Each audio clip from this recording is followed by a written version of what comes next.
சிறுபோக விதைப்பு நடவடிக்கைகள் ஆரம்பிக்கப்பட்டுள்ளன. ஆனாலும் சிறுபோக பயிற்சிக்கான நீர் மிகவும் தாமதமாகவே கிடைத்திருப்பதாக எமது பிராந்திய செய்தியாளர் தெரிவிக்கின்றார். அம்பாறை மாவட்டத்தில் சிறுபோக நெற்செய்கைக்காக 45% காணிகளுக்கு அனுமதி வழங்கப்பட்டிருக்கும் நிலையில் விவசாயிகள் நெற்செய்கையை ஆரம்பித்துள்ளனர். நீர் வழங்கப்படும் என உறுதியளிக்கப்பட்ட நெற்செய்கை காணிகளுக்கு உரிய காலத்தில் நீர் வழங்கப்படாமையினாலேயே விதைப்பு நடவடிக்கைகள் தாமதமடைந்திருந்தன.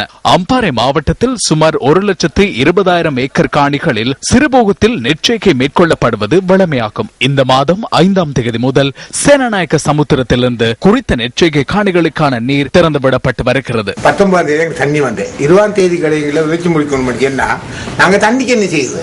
ஒரு நாள் விட்டு ஒரு நாளைக்கு வைக்கிறதா? எங்களுக்கு தண்ணியை நீட்டி தரணும். சிறுபோக பயிற்சிகைக்கு சேனநாயக்க சமுத்திரத்திலிருந்து நீர் வழங்கப்பட்டு வருகிறது. சேனநாயக்க சமுத்திரத்தில் உள்ள நீர் 45% காணிகளுக்கே போதுமானது. நீர் கிடைத்ததனை தொடர்ந்து கடந்த சில நாட்களாக விதைப்பு நடவடிக்கைகளை விவசாயிகள் ஆரம்பித்துள்ளனர். தண்ணி தாரத்துக்கு சொன்னாங்க. இந்த மாசம் 19ஆம் தேதிக்கு முதல் எங்களை எல்லாரையும் விதைச்சி முடிக்க வச்சது. ஆனா இப்பதான் எங்களுக்கு தண்ணி வந்து சேர்ந்திருக்குது. சக்தி டிவிக்கு நாங்கள் நன்றியை தெரிவித்துக் கொள்றோம்.